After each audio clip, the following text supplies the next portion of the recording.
The address that never was. Eleanor stood on the cracked sidewalk, looking out over the vacant lot where her childhood home used to sit. Weeds had sprouted through the earth, and a rusty chain-link fence hung around the edges, exhausted from holding everything together. The scent of damp earth and faraway exhaust hung in the air, a far cry from the lilac bushes her mom used to tend.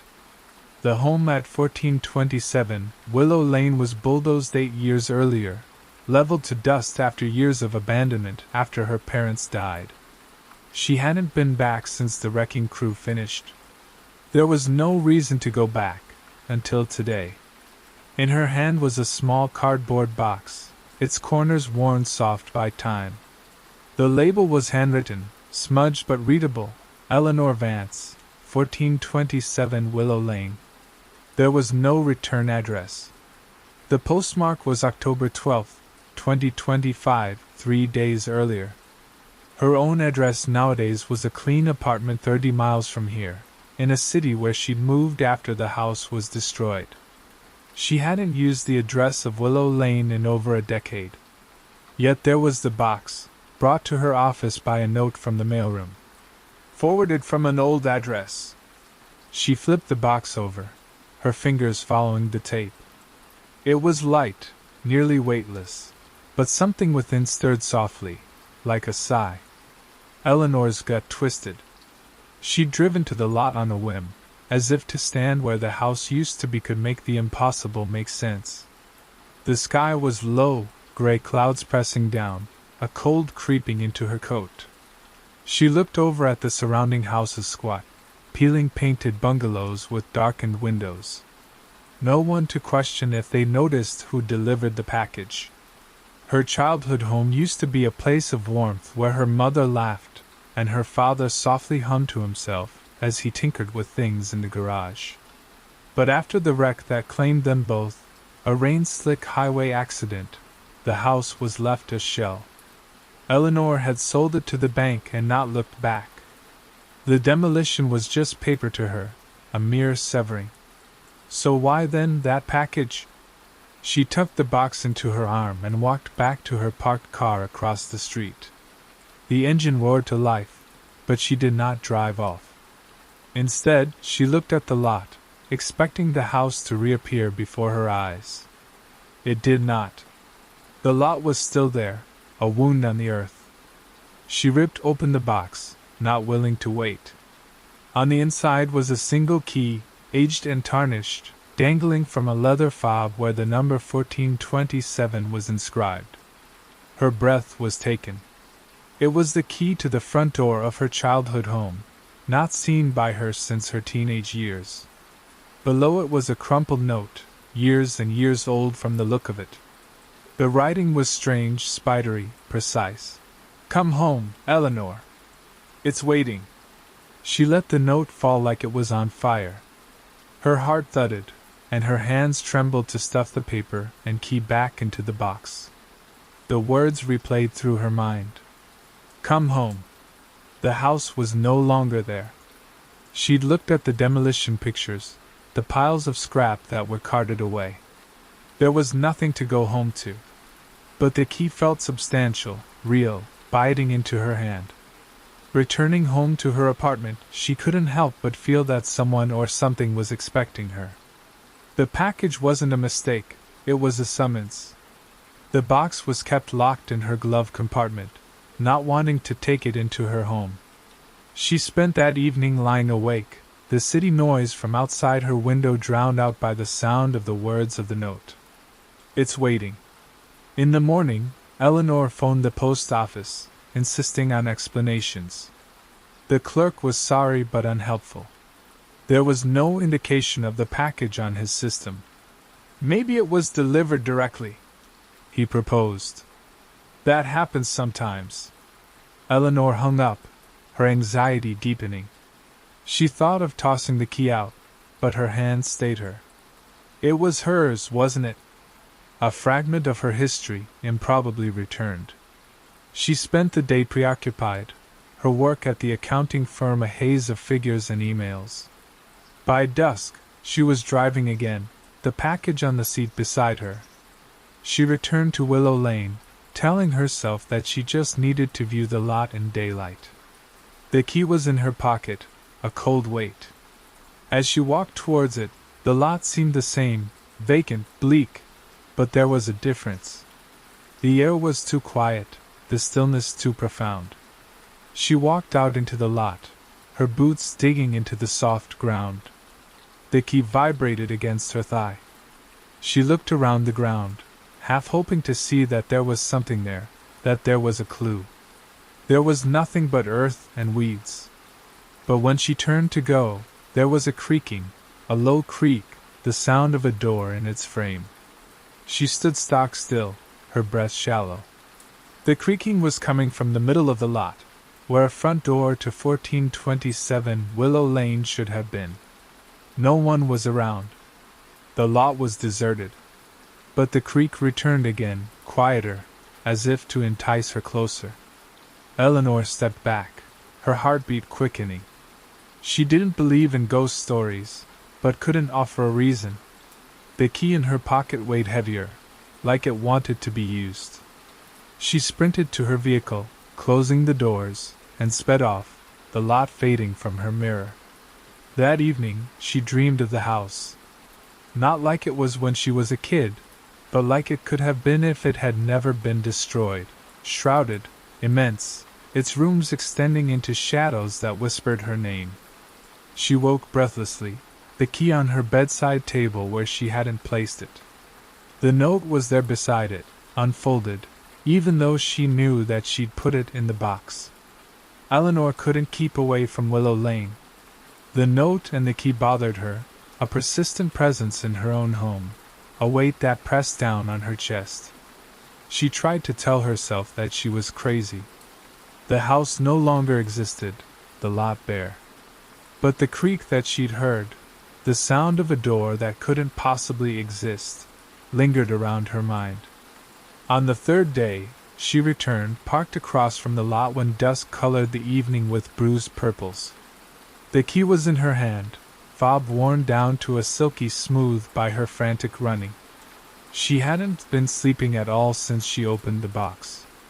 The dreams were persistent, hallways that curled back on themselves, windows that opened out on nothing but rooms of walls, and always the sound of a soft, insistent voice speaking her name.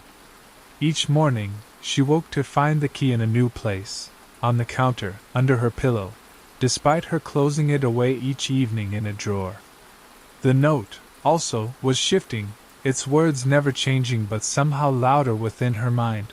"Come home, Eleanor. It's waiting." She got out of the car, the air cooler than it ought to have been in October. The lot was just the same, a field of bare ground that was ringed by the collapsed fence. She gripped the key, her knuckles white, and approached the middle of the lot. The ground seemed uneven, like it recalled the foundation of the house. She halted where the front door used to stand, her breath misting in the cold. "Ridiculous," she whispered, her words barely making it into the quiet. She extended the key, half expecting to insert it into a hidden keyhole. It did nothing. The lot was still vacant, the surrounding houses dark and quiet. She laughed, a sharp sound, and moved to go. Then she heard it again, the creak, slow and measured, like wood groaning under pressure. It emerged from where there would have been a door. She turned back, her heartbeat accelerating. The air trembled, a ripple of light like heat on hot pavement, but cold. Eleanor moved back, her boots crunching against the earth. The shimmer intensified, coalescing into a shape, a door tall and narrow, its edges indistinct but unmistakable. It was not solid, not yet, but it existed, floating where the entrance to the house once was. The key in her hand heated, burning with a near pain. She ached to flee, but her legs were rooted, her gaze fixed on the impossible door. "And oh," she whispered, but the word was futile. The shape of the door came into focus, its surface darkened and weathered, like the oak door of her youth. A tarnished brass knob shone dimly, inviting. The key drew her closer, her arm going of its own accord. She paused inches from the shine, her breathing shallow. The scent of aged wood and another smell, of damp earth after rain, but not right, too sweet, filled her nostrils. She did not want to reach out to touch the knob, but her hand was already extended, the key quivering between her fingers. As it approached the lock, the door firmed, its edges snapping into place. It was real now, solid wood against her fingertips, cold and unresponsive. The key moved into the lock with a click that resonated in her bones. She turned it, and the door creaked open to nothing but darkness on the other side. Eleanor stepped back, her heartbeat a thud in her ear. The darkness wasn't vacuous. It shifted, a slow circulation like the swirling of a dark liquid in water. She felt her name, not heard but sensed, a vibration in the atmosphere. The key seared her hand, and she let it fall, the fob clattering into the earth. The door hung open, waiting with its darkness. She sprinted to her car, her breathing rough. The lot was still bare when she looked back. No door, no glint, just weeds and dust. The key was missing, although she hadn't taken it. She drove home, her hands quivering on the wheel, convincing herself that it was a delusion, tension, anything but real. But the note on her kitchen table was unfolded, its words looming over her. Come home, Eleanor. It's waiting. She incinerated the note in the sink, observing the corners curl into cinders. The odor clung, a sweet and unpleasant smell, similar to the air around the door. She spent the night awake, dreading what she'd see if she dreamed. By dawn, she'd made up her mind to look into things. She went to the county records building, her vision gritty from lack of sleep. The clerk, a tired woman with glasses pushed up on her face, retrieved the file of 1427 Willow Lane. The documents confirmed what Eleanor knew already, that the house was torn down in 2017, the property left empty. But there was another sheet, stuck in the back, detailing a 2024 sale. The buyer was Eleanor Vance. Her name, unmistakable, was signed on the bottom. That's impossible, she said, her hands quivering. I did not purchase it. The clerk shrugged. Records don't lie. Eleanor walked out, the page in her hand. She hadn't signed it, hadn't set foot near Willow Lane until the package arrived. Either someone had forged her name, or it was worse than that. She headed back to the lot, crumpled paper in her pocket. The sun was dipping, making shadows stretch across the ground. She did not want to emerge from the car, but she couldn't help it. The lot was bare, no door, no key. But there, where she'd stood, the air thickened, the quiet pressing against her. She heard it a second time, her name, not a sound but a presence, drawing her to the middle of the lot. The earth felt spongy, softer than before, like it could open under her. She stepped back, her breath suspended. The lot was vacant, but it wasn't. Something lingered there, watching, just out of reach. She drove home, locking each door, but the presence clung to her. The house never existed, the records lied, but Willow Lane wasn't finished with her. And somewhere in the shadows, the door remained ajar. Eleanor's apartment no longer was a refuge. Her clean lines and sleek furnishings no match for the crawling anxiety that trailed from Willow Lane. The ashes of the burned note remained in the sink, a lingering sweet fragrance clinging to the atmosphere. She hadn't been back to the lot in 2 days, but the pull was persistent, like a thread pulling at her brain. The key was missing, buried where the impossible door materialized, but its absence wasn't comforting. It was instead a sense of increased vulnerability, like leaving a part of her behind. She sat at her desk, a page from the county records open in front of her. Her signature glared back at her, a mirror image of the cursive loop of her scribble from back in high school. She hadn't signed a thing in years, not to Willow Lane, not to anything from her past. The seller's signed date of July 15th, 2024, meant someone had taken possession of the lot in her name 15 months before. She'd been staying under the radar, none the wiser, while someone else used her name to anchor her back to that vacant lot. She contacted a lawyer, a childhood friend, Mark, who volunteered to investigate the files. Could be identity theft, he told her over the phone, his tone measured but intrigued. I'll investigate. Stay clear of that place, else sounds like it's getting in your head. She vowed to do so, but the lie left her bitter. Keeping away seemed impossible, like avoiding a wound that refused to stop bleeding. That evening, the dreams came back, clearer now. She was in the house at 1427 Willow Lane, the walls intact but wrong, too tall, the angles wrong. The peeling wallpaper curled into patterns that moved when her gaze wavered. The atmosphere was thick, loaded with that sweet, damp scent. She padded through the living room, her footsteps muted, and discovered a door where there never had been one before, not in childhood recollections. It was the door from the lot, oak and worn, its brass knob shiny. She reached out to it, not able to help herself, and woke before the door opened, her heart thudding. The following morning, a new box arrived on her porch. It was just like the first, all small, cardboard, her name and the address of Willow Lane scribbled on the label. No postmark, just her name and the impossible address. Her hands trembled as she brought it into the house. She didn't want to open it, but her fingers seemed to move of their own accord, ripping the tape. Another key lay inside, just like the first, its leather fob inscribed with 1427. No note, just the key, its weight familiar and ultimately wrong. She rang Mark, her voice shaking. Another one arrived. Same key, same address. He was quiet for a second before telling her, "Don't open it. I'll come over." He arrived after 1 hour, his expression grim as he inspected the package. "No postmark, no stamp," he grumbled. "Somebody's playing a twisted game." He retrieved the key, assuring her he'd send it to the lab to be analyzed, but his glance stayed on her, concerned. "You've not slept in days." She hadn't.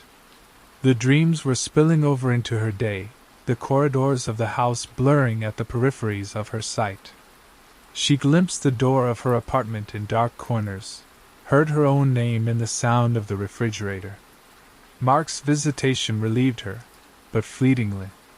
Once he'd left, she sat by herself, the new key shoved into a drawer, although she knew it wouldn't remain there. Nothing did. She headed to Willow Lane that night, not able to stay away. The lot was silvered by moonlight, the weeds still and shining. She hadn't brought the key, she'd left it home, but she felt its tug, as if there in her pocket. She stood where the door once was, her breathing shallow. The air was thick again, the quiet full of a presence she couldn't define. She breathed silently. "What do you want?" The words hung suspended, not answered, but the earth seemed to vibrate beneath her.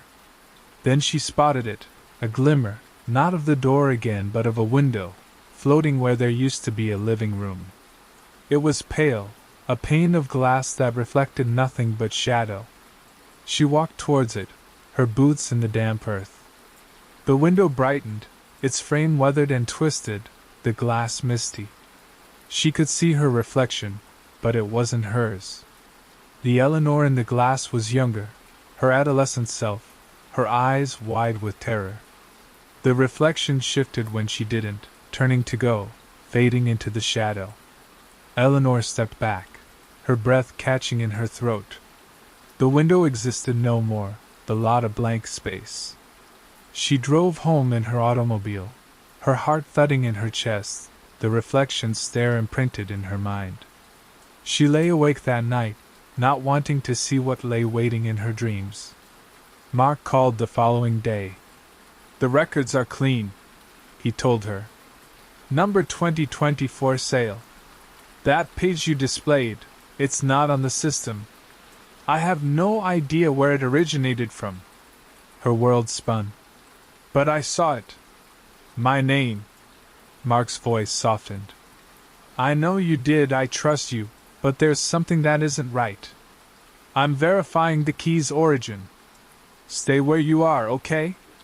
She nodded, her body tensing even though he couldn't see her, and hung up. The apartment was claustrophobic, the walls closing in. She opened the drawer to confirm. It was no longer there.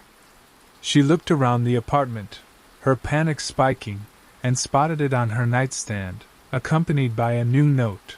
You can't leave, Eleanor. It's home. She did not burn this note. She cradled it, her hands quivering, and returned to Willow Lane. The lot lay in wait, the air filled with that sweet, pervasively wrong smell. She stood in the middle of it, the note in her hand, and felt the ground shift once again. The door was there again, solid now, its knob shiny. She didn't possess the key, but that wasn't necessary. The door creaked open by itself, the darkness within whispering her name. Eleanor stood before the door, its oak surface firm under moonlight, its dark interior a palpable presence, pulsing with her name. She hadn't brought the key. It was still inside her apartment, or so her mind told her. But the door creaked open of its own accord, a slow draw of breath that pushed the air out of her. The parcel of land at 1427 Willow Lane was no longer simply a piece of property. It was a gateway, a place where the world around her tumbled at the edges. She ached to flee, but her legs were leaden, weighted by the earth holding her. She moved forward, her breathing shallow, and into the darkness. It engulfed her, cold and thick, like moving into a pool of ink. Then light, dim, guttering, like candles in the wind. She was in a house, her house, 1427 Willow Lane, but not how she remembered it. The ceiling was too high, the walls a dark presence. The furniture was hers, her mother's flower-patterned sofa, her father's coffee table with its chipped veneer. But it was incorrect, dust film on surfaces. The color faded as if it had been left to rot for decades. Air carried the scent of that sweet, damp decay, intensified now, clogging her throat. She navigated through the living room, her footsteps ringing too loudly within it. Windows reflected nothing but darkness, no street, no stars. She shouted, "Hello?" But her words were swallowed by walls. The note was clutched in her hand, its words blazing within her mind. You can't go away, Eleanor. It's home. She discovered the staircase, its railing polished but cold, curving upwards into the dark. She did not want to ascend, but her body seemed to move of its own accord, going upwards. The stairs creaked, each creak like the door's sound. At the top of the stairs, there was a hall that was too long, with doors along each side. Her childhood bedroom door was there, its chipped blue paint unmistakable. She grasped the knob, her hand shaking, and opened the door. Her room, but not. Her old bed still stood there, the quilt her mother had made her, but the walls were plastered over with scribbling. Her name, repeated again and again in that same spidery script of the messages. Eleanor, Eleanor, Eleanor. The letters covered the wallpaper, one over another, none of them fresh, some smudged. She stepped back, her heart thudding, and the door slammed. She spun, expecting the hall, but another room, one that was familiar to her not at all. It was bare except for a tall, tarnished mirror, its glass undulating like water. Her reflection loomed back at her, but it was teenage Eleanor again, her eyes sunken. The reflection spoke, its whisper piercing the quiet. You never left. Eleanor shrieked, backing away, and the mirror shattered, the shards cascading upwards, vanishing into the ceiling. She ran, the house around her spinning, rooms materializing and dematerializing. The parlor was a kitchen, the kitchen a parlor, filled with the ghostly echoes of her childhood past, her mother's laughter, her father's humming, but twisted, out of place. She grabbed the front door again, its cold knob slipping from her hand. She turned it, willing herself out of there, but it opened on a room, not the lot. The house refused to release her. She collapsed to the ground, her breathing harsh. The air thickened, the sweet fragrance suffocating her. Footsteps, slow and measured, approached from upstairs. They weren't hers. She gripped the note, crumpling its paper, and asked in a whisper, "What are you?" The footsteps paused, and the quiet was even worse, a weight bearing down on her skin. She rose up, forcing herself to walk. The house appeared to stare back at her, walls breathing, shadows moving just out of reach. She discovered a door that wasn't there before, smaller, set to one side. It wasn't oak, simply wood, splintered, aged. She opened it, and a set of stairs went down into darkness, cold, damp air. She paused, but the footsteps resumed, closer now, coming from her back. She went down, the stairs never ending, the shadows engulfing the light. There was a room at the bottom, small and empty, walls of damp stone. A box was there, similar to those which had been delivered to her. Her name was written on it, fresh ink. She opened it, her hands quivering, and there was another key, the fob engraved with 1427. On top of that was a picture, worn and faded, of her family standing before the house. There was a fourth person, a shadow figure with no face, where she ought to have been standing. Footsteps were above her now, coming down the stairs. She gripped the key, her sole anchor, and pressed against the wall. The room contracted, the air thick with that sweet, perverse smell.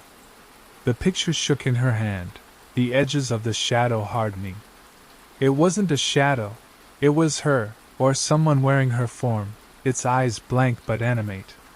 She ran upstairs, the house spiraling around her, doors slamming, walls closing.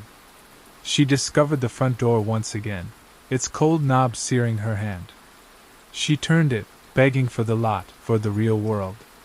The door creaked open to the lot, moonlight streaming in, but shadows of the house stuck to her, speaking her name. She stumbled out to the dirt, the door closing out of sight. She drove home, the key and picture in her pocket, the note left in the house. Her flat was quiet, but the quiet was not right, like the house was following her. She locked the door, but the key was still warm in her hand, and the shadow of the picture moved, bled into the light. She couldn't sleep, dreading what lay in her dreams, or in her house. Eleanor's apartment no longer belonged to her. The walls were too intimate, the atmosphere thick with that sweet, damp scent that clung to her from Willow Lane. The key and picture lay unmoved on her kitchen counter, untouched since her flight from the impossible house. She hadn't slept in days, her eyes blazing, her mind unraveling. The shadow from the picture haunted her, its formless face leering at her from corners of her eye. She tried to reach Mark, but he hadn't returned her call, his phone going directly to his voicemail. The world outside seemed far away, as if 1427 Willow Lane's lot was the only place that was real. She skirted around the key, but it attracted her eye, its leather fob shining under the light of the kitchen. The photo was worse. It was of her parents, smiling there, stuck in a pose from when she was a kid, but the darkness where she ought to have been deepened each time her eye fell on it. She'd attempted to dispose of it, but her hand wouldn't release, as if the house was holding her wrist. She drove down to Willow Lane once again, resolved to make it end. The lot awaited her, lit by the pale light of morning. The fence leaned, the weeds unmoving, but the atmosphere vibrated with that same presence, alive and waiting. She gripped the key and photograph, her heart thudding. The lot was bare, no door, no window, but there it was, the house, just out of view, its walls pushing against the real. She stood where the door used to be, breathing shallow. "I'm here," she repeated, her voice quivering. "What do you want?" The air changed, the earth softening around her. The door materialized, oak and dusty, its knob shining. The door creaked open before she could reach out to touch it, the darkness inside churning like a storm. The key warmed, tugging her closer. She entered, the house engulfing her once again. The living room existed, but worn out, the pieces of furniture crumbling, the walls bearing down under a weight unseen. The scent was overwhelming, filling her lungs. She heard her name, no longer a whisper but a chant, from everywhere. The picture seared her palm, and she glanced down. The shadow was no longer there, she was instead, her face white, her eyes hollow. The house rearranged, rooms tucking into one another. She located the staircase, but it went down, not up, into that damp stone room from before. The box was there, open, another key inside. She did not reach out to touch it. The footsteps approached once again, slow and solid, from upstairs. She turned, waiting for the shadow, but there was herself, her teenage self, her adult self, each iteration of Eleanor standing in a ring around her, their faces hollow. "You never left." They chimed together, a unified voice. She shrieked, let the photo fall, but it stayed suspended, the shadow reshaping, its edges enclosing her family's faces. The house shook, the walls throbbing, and she ran, the keys in her pocket ablaze. The front door awaited her, then another room, then another, each a little darker, smaller, the air heavier. She spotted a window, the glass wavy. Outside was the lot, but not her lot, Willow Lane 30 years ago, her childhood home standing, her parents in the backyard, waving. She slammed her fists against the glass, but they couldn't see her. The shadow was there, also, where she ought to have been. It turned around, its face hers but not, and grinned. The house creaked, the walls closing. She gripped the key, burning her hand, and sprinted to the door once more. The door opened to the lot, the actual lot, gray and bare. She staggered out, the door closing, but the key was still clutched in her hand, the photo in her pocket. She drove home, her eyes blurring, the road twisting like the house's hallways. Her apartment was dark when she got home, the electricity out. The key hovered in her hand, emitting a faint light that cast shadows that moved where they shouldn't. She set it in a drawer, but the drawer shook, the wood creaking like that of the house's door. The picture was on the table, even though she hadn't left it there. The shadow was bigger now, its edges bleeding into her face. She rang Mark again, her voice trembling.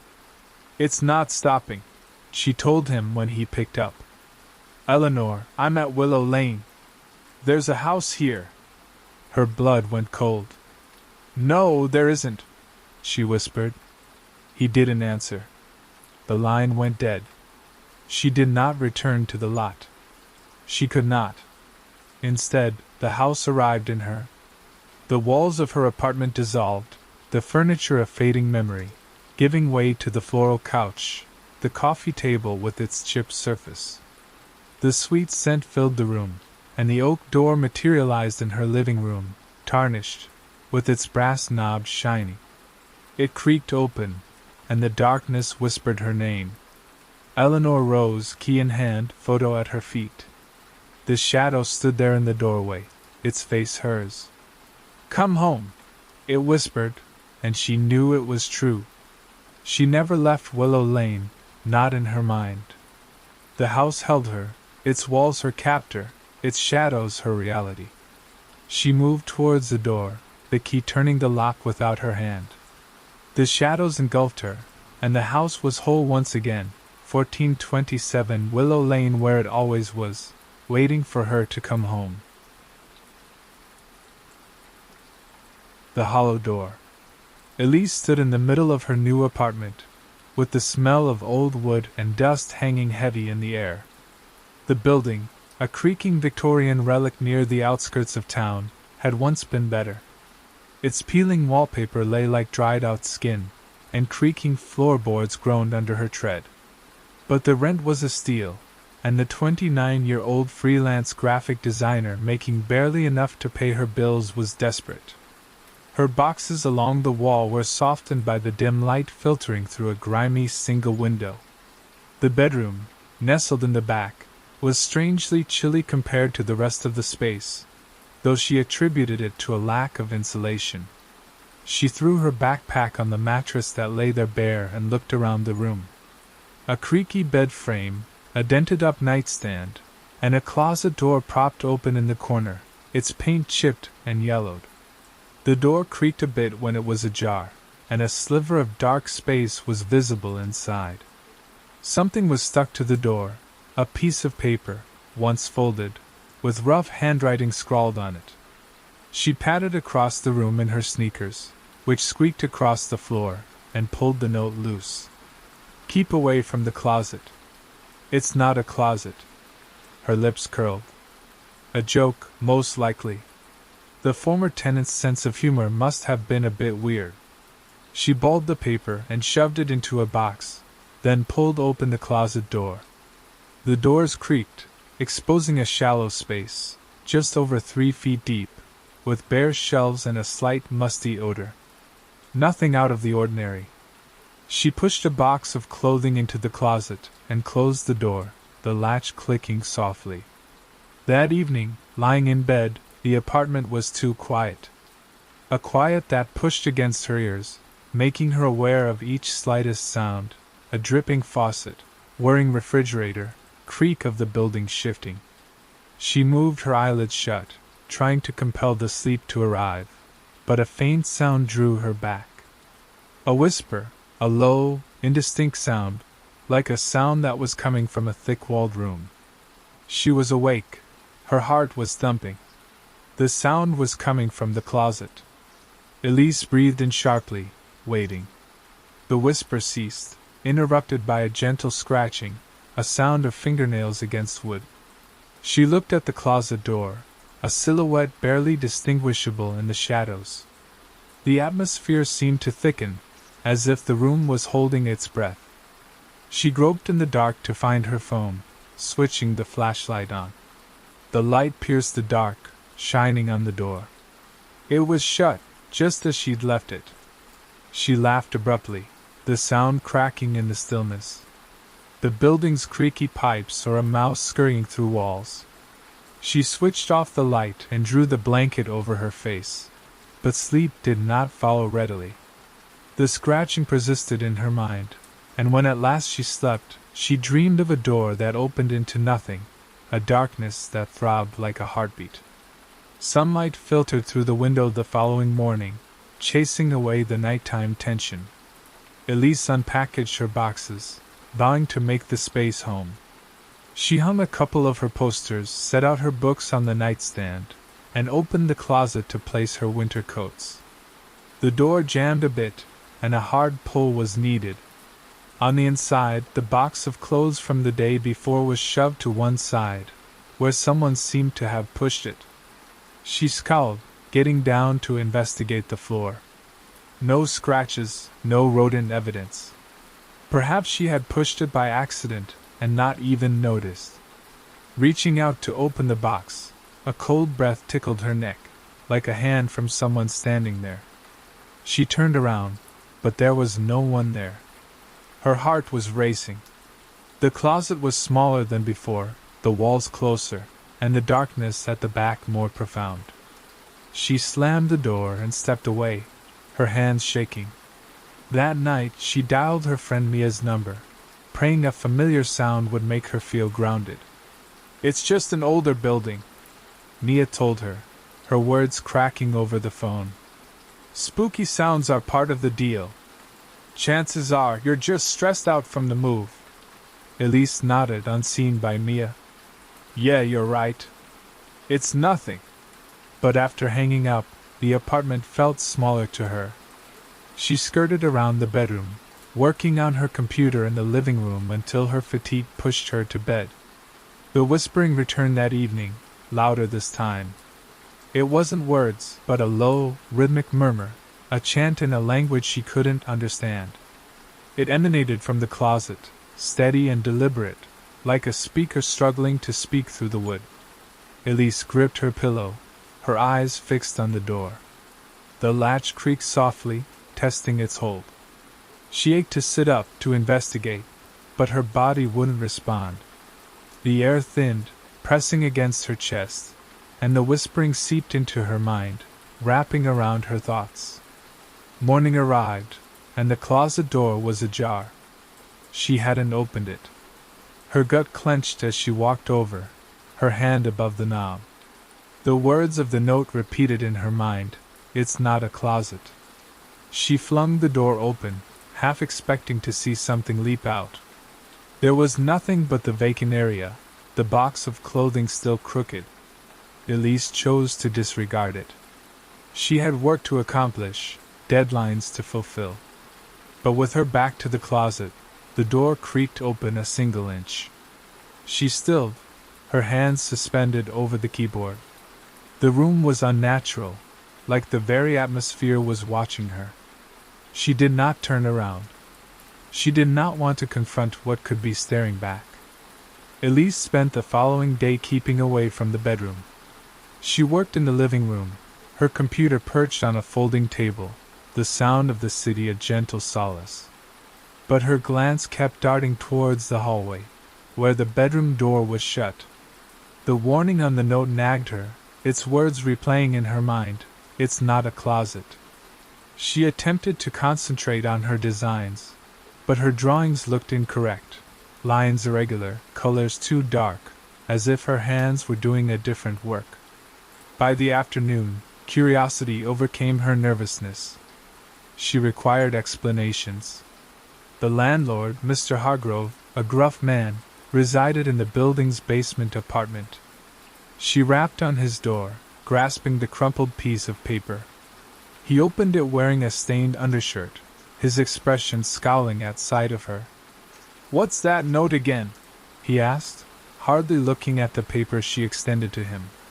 "Previous tenant was a lunatic. Took off in a flash, didn't even clean the premises. Probably just trying to bug you." "Who was she?" Elise asked. "The tenant, I mean." Hargrove shrugged. "Some woman. Kept to herself. Paid on time, so I didn't ask questions. Look, the apartment's okay. Old, but sturdy. You've got a problem, call a plumber." He closed the door before she could reply. Upstairs, Elise stood in her bedroom, looking at the closet. The door was shut, but it seemed like a fraud, like the wood was keeping a secret that wasn't hers. She opened her toolbox and used a screwdriver to secure the latch, then pushed the nightstand across to barricade the door. It was childish, but it made her feel like she could breathe. That evening, the whispering came back, louder. It wasn't a murmur anymore. It had form, rhythm, like a conversation out of earshot. Elise was immobile, staring at the ceiling. The nightstand didn't shift, but the door creaked, a slow, deliberate shake that ran down her spine. She switched on the bedside light, its faint light struggling to illuminate the farthest corners of the room. The creaking ceased, but the whispering persisted. It now seemed to emanate from within the walls, closing in around her. She stood up, her cold bare feet against the ground, and walked over to the nightstand. The closet door hadn't opened, but there was a charge of electricity in the room, like the prelude to a storm. She leaned in against the wood, not breathing.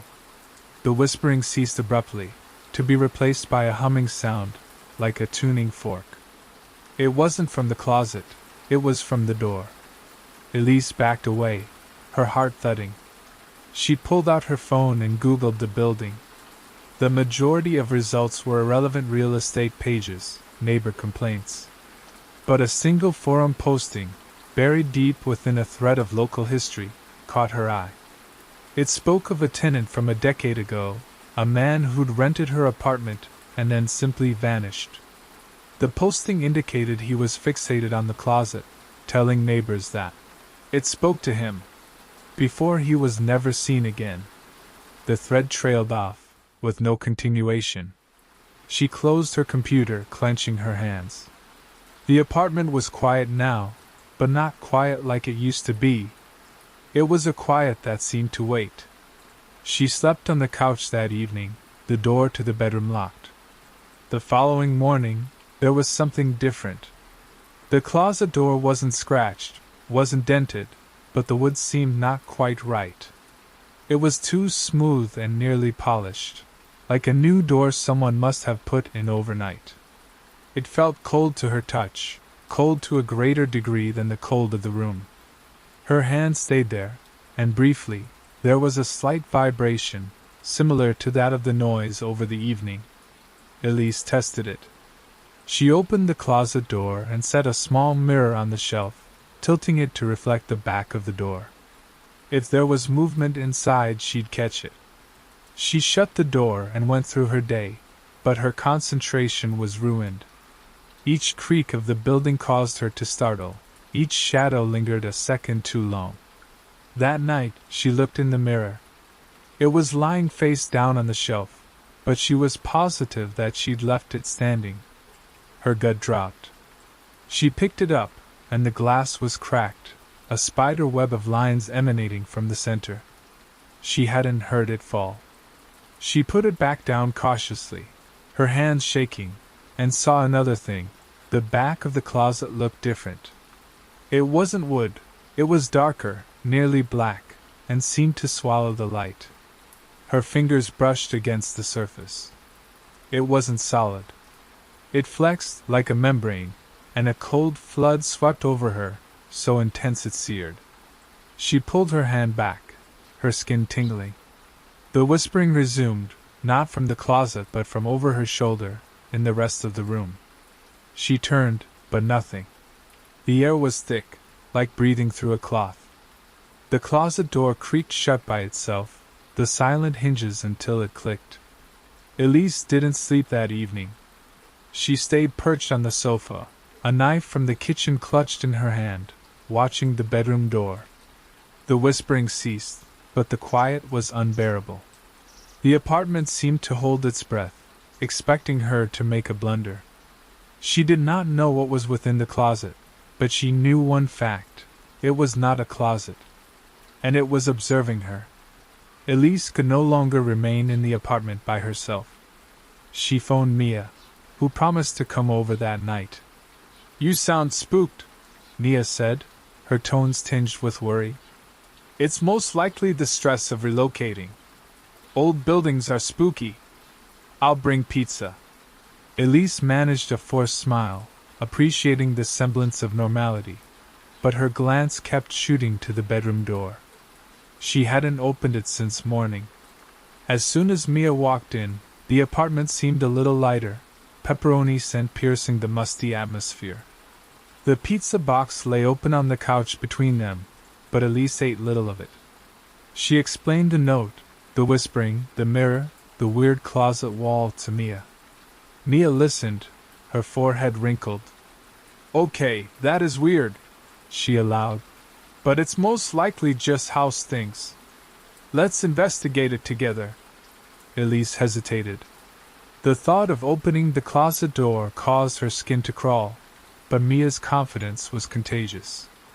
They pushed aside the nightstand, and Elise opened the door, the hinges creaking. The closet didn't look out of the ordinary: vacant shelves, the broken mirror, the box of clothes. But the back of the closet maintained the same unnatural darkness, as if it were sucking in light. Mia furrowed her brow, walking a step closer. "That's weird. It's like matte black. Is it painted?" She stretched out her hand, but then Elise caught her arm. "Don't touch it." Her tone was harder than she meant. Mia lifted one brow but drew back. Okay. It's just a wall." She rapped on it once with her knuckle, and the sound was off, not a solid thwack, but a hollow thud, like a drumhead. Mia's smile wavered. That's Not normal. They stepped back and pulled the door shut. The nightstand was dragged back into its normal position. Mia attempted to diffuse the tension with haunted apartment jokes, but nothing could convince Elise that they hadn't awakened something. With Mia's departure, vowing to call tomorrow, the apartment seemed lonelier than before. The bedroom door was locked and a chair propped under the handle just in case. That evening, the whispering was not the same. It wasn't a murmur anymore. It was a layer, a multitude of voices building upon one another, rising and falling into a cadence that throbbed in her head. She gripped the knife, her stare locked on the bedroom door. The chair did not budge, but the door shook, like a presence pushing against it on the other side. Then she spotted it, a shadow beneath the door, not from any light, but a shape, a tread, like a person pacing just out of reach. Elise lay awake.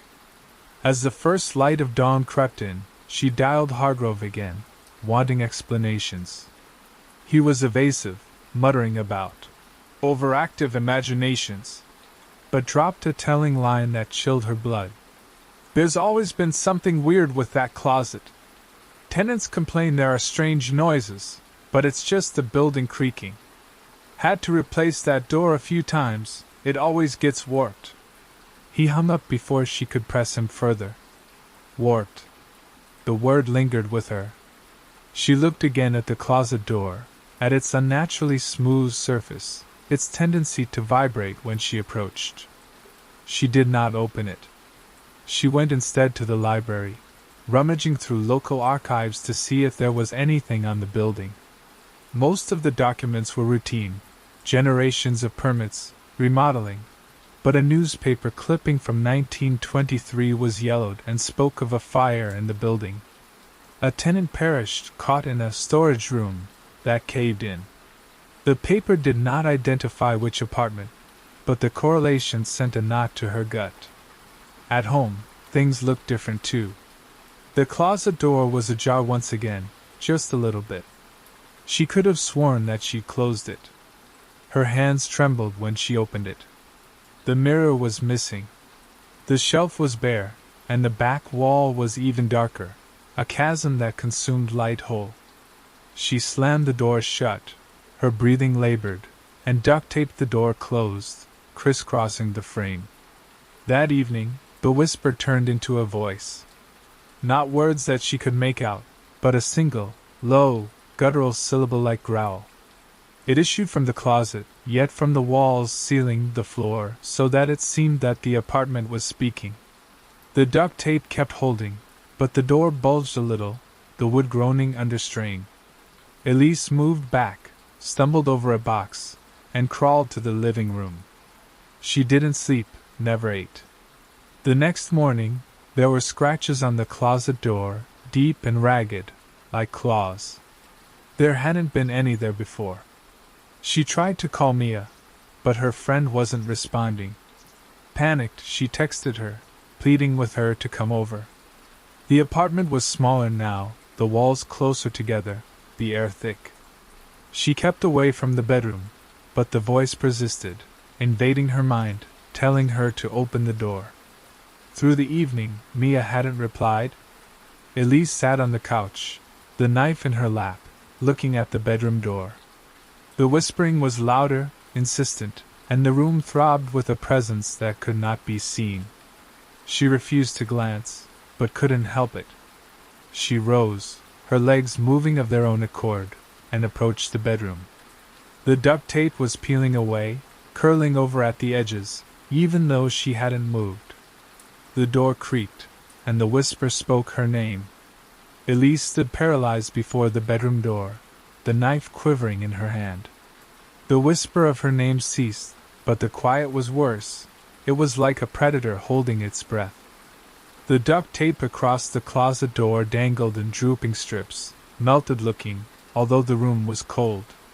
She yearned to flee, to get out of the apartment and never return, but her lease was set in stone, and there was nowhere else to go. Further, there was just something personal to the closet now, like it knew her, like it craved her. She dialed Mia again, leaving a frantic-looking voicemail in her own ears. "Come on over.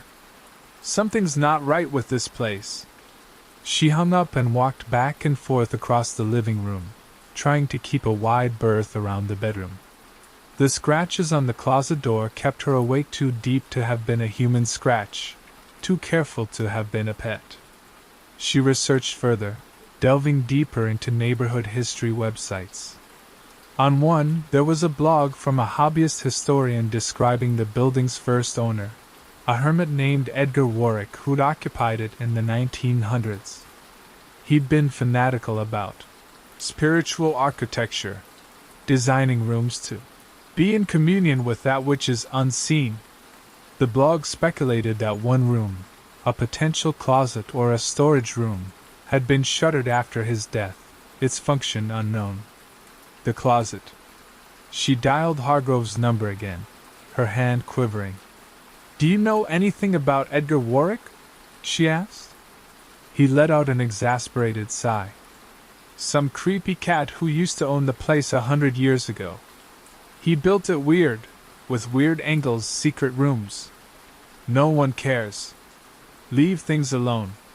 He hung up, but his ability to speak confirmed her suspicions. The closet wasn't just a closet. It was something that Warwick created, a deliberate space. Elise picked up the flashlight and a hammer, steeling herself. She couldn't ignore it any longer. She opened the bedroom door, the room's air thick and chilled. The closet door stood shut, but the duct tape was removed, the wood unadorned.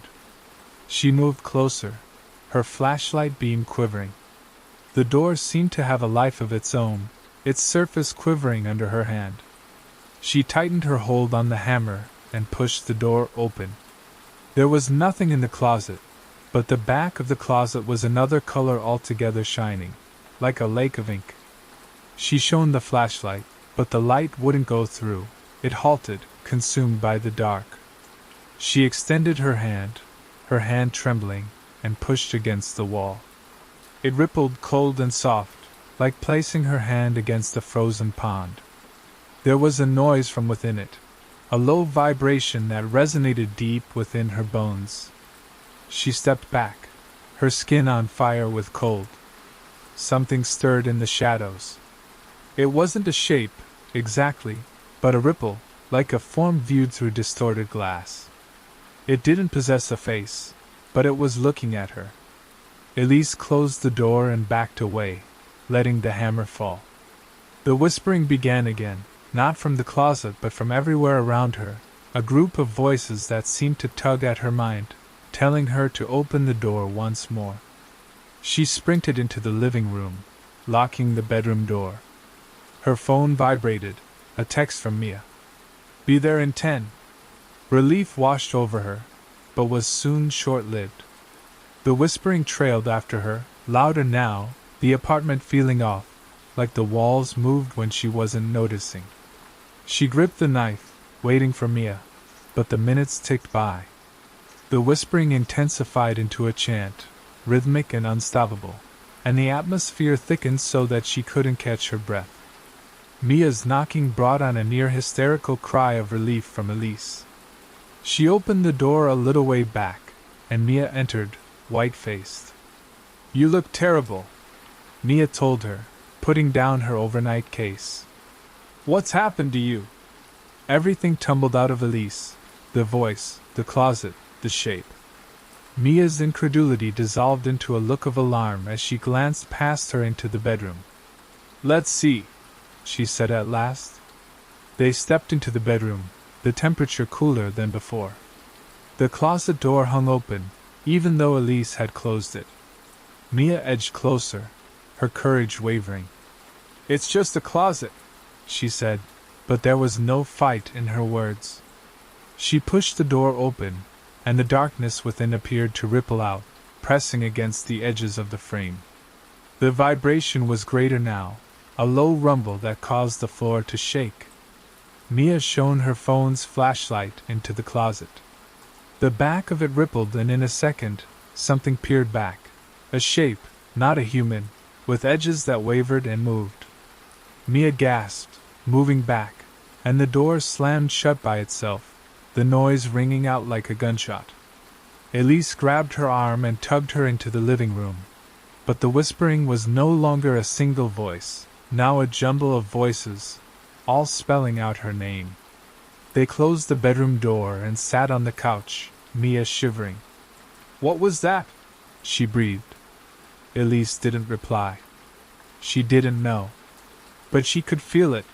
The presence in the closet wasn't just observing anymore. It was extending, reaching out, and it wanted. The apartment was pulsing, the walls alive, the air full of intent. The whispering wouldn't cease, and by morning, the bedroom door was open, though they'd locked it shut. Morning provided no respite. The apartment was a jail, its atmosphere heavy with a presence that Elise could no longer dismiss. Mia sat on the couch, her eyes red, her phone grasped like a lifeline. The bedroom door was ajar, though they'd closed it before dawn. The whispering ceased, but the quiet was worse.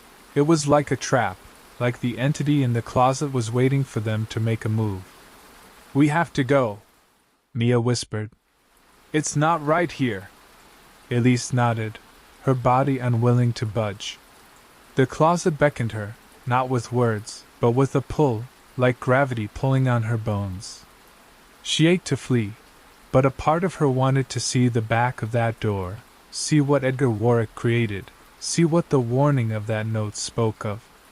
Mia grabbed her elbow. "Elise, now." But before they could stand, a noise issued from the bedroom, a resonant thud that sounded exactly like a heartbeat. The air quivered, and the cold crept in, making their breath cloud the dim light. Elise's heart thudded, but she moved toward the bedroom, Mia reluctantly following after her, protesting. "Don't," Mia whispered, but Elise couldn't resist. She needed to see. The door to the closet was open wide, the darkness within a chasm carved into existence. The back of the closet was missing, a void where it once was, pulsing, its edges glinting like waves of heat. The hum filled her ears to the point of deafening, a noise that appeared to emanate from within her own skull. Elise moved closer, her flashlight of no avail, the beam consumed by the void. Mia clutched at her shoulder, but shook her away. "I have to know," she whispered, her words quivering. She leaned out, her hand hovering inches from the void. It wasn't cold anymore. It was warm, alive, and it tugged at her, like a current pulling her under. The void trembled, and suddenly she could see it clearly, a shape, tall and formless, its edges unraveling into the darkness. It had no face, but it looked at her, its perception a weight that held her fast. The voices came back, not a whisper but a scream, 1,000 voices that cried out to her, that pushed her step by step. Mia pulled her back, and Elise stumbled, the bond severed. The door slammed and shook the room. They dashed out, picking up bags, and out of the apartment, the door to the building slamming shut. Outside, the fresh air was hurting, the sunlight burning. Mia was sobbing, her hands trembling as she called a friend to give them a ride. Elise looked back at the building, its darkened windows like watchful eyes on her departure. That evening they slept over at Mia's, but Elise couldn't shake the sense that the presence in the closet wasn't leaving. It had looked at her, understood her, and that realization felt like a stigma. She lay awake, her mind cycling through the nothing, the form, the voices. The following day, she phoned Hargrove to tell him that she was ending the lease. He didn't protest, didn't question why, but simply raised a cold, "Good luck finding another place." Elise never returned to the apartment. She hired a moving crew to bring her belongings away, but they returned half of her boxes. The others, they told her, were in the closet, and they wouldn't set foot in there. "That room's not right," the mover informed her, his skin white. "That door kept swinging open, no matter how hard we tried to shut it." Several weeks later, Elise attempted to start over, leasing a new apartment on the opposite side of town. The dreams continued. She dreamed of the void, of the shape, of the door that wasn't a door. Frequently, she woke to the sound of her name, whispered with that same guttural sound. She scoured the news, half hoping to see news of the building, but there was nothing. It was like the apartment was suspended in time, waiting for her next inhabitant. Mia also fell silent, too shaken by what they'd witnessed. Elise couldn't blame her. She kept away from mirrors, dreading what she might see reflected back. She quit unpacking boxes, fearful of finding something that didn't belong to her. The warning of the note echoed around her brain, "It's not a closet." She knew now that it was a threshold, a doorway to a place that was older than the building, older than the walls themselves. That was there before the walls rose up, that was still there, waiting. One evening she awoke to a low hum, similar to that of the closet. Her new flat was quiet, but the atmosphere was thick, vigilant. She inspected the locks, the windows, the closets. They were normal, but she did not trust them. She never would. The presence in the nothingness had witnessed her, and she knew, deep within, that it was not confined to that flat. It could track her down. And on certain nights, when the quiet was too profound, she sensed it watching, waiting for her to open another doorway.